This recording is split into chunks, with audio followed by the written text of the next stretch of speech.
Kata ini secara harfiah artinya bergumul, menderita di bawah tekanan besar atau berjuang dalam pertempuran.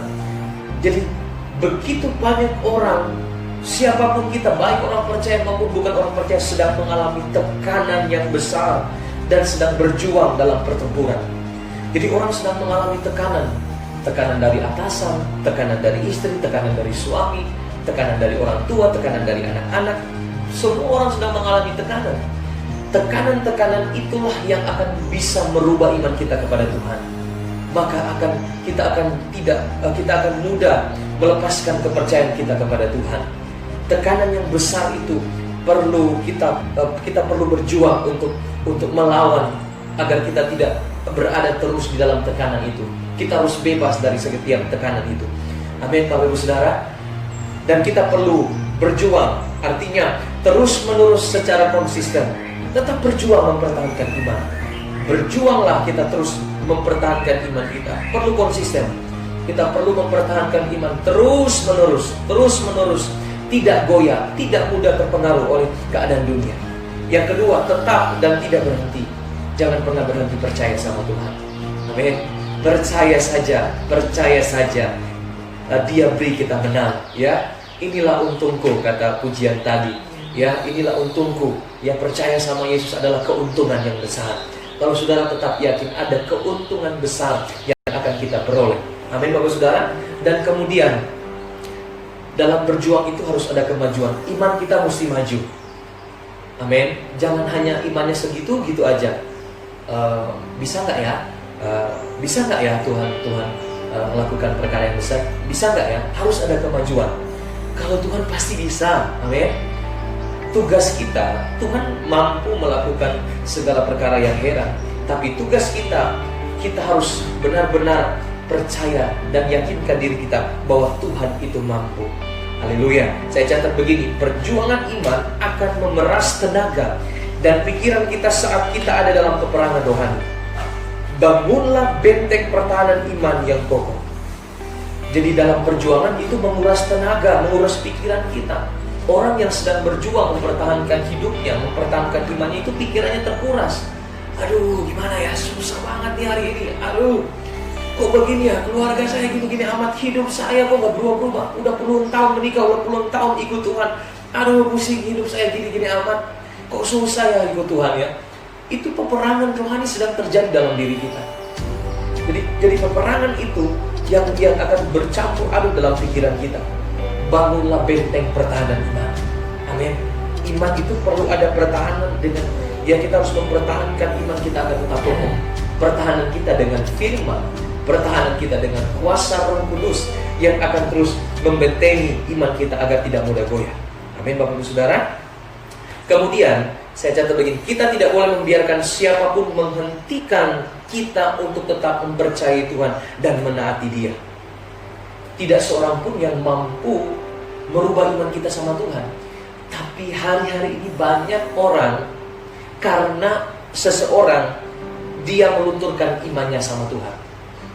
Mau ke gereja, ya dia lihat dulu orang, aduh, orang itu sudah buat saya kecewa, orang itu sudah buat saya sakit hati, gembala itu udah buat saya kecewa. Nah, iman orang itu tergantung dari seseorang. Harusnya iman kita itu tergantung kepada pengharapan kita, kepada iman kita kepada Tuhan. Dan juga ada orang juga yang selalu mengacaukan iman orang.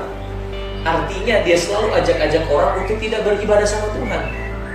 Atau jangan-jangan kitalah penyebab orang mengundurkan imannya, menyebabkan orang itu meninggalkan Kristus, menyebabkan orang tidak ke gereja gara-gara kelakuan kita. Saudara, potensi besar masalah itu terjadi dalam satu gereja adalah potensi itu melalui orang-orang yang terdekat. Makanya jangan sampai iman kita itu tergantung kepada manusia. Karena banyak orang kecewa dengan manusia sehingga nggak ke gereja lagi.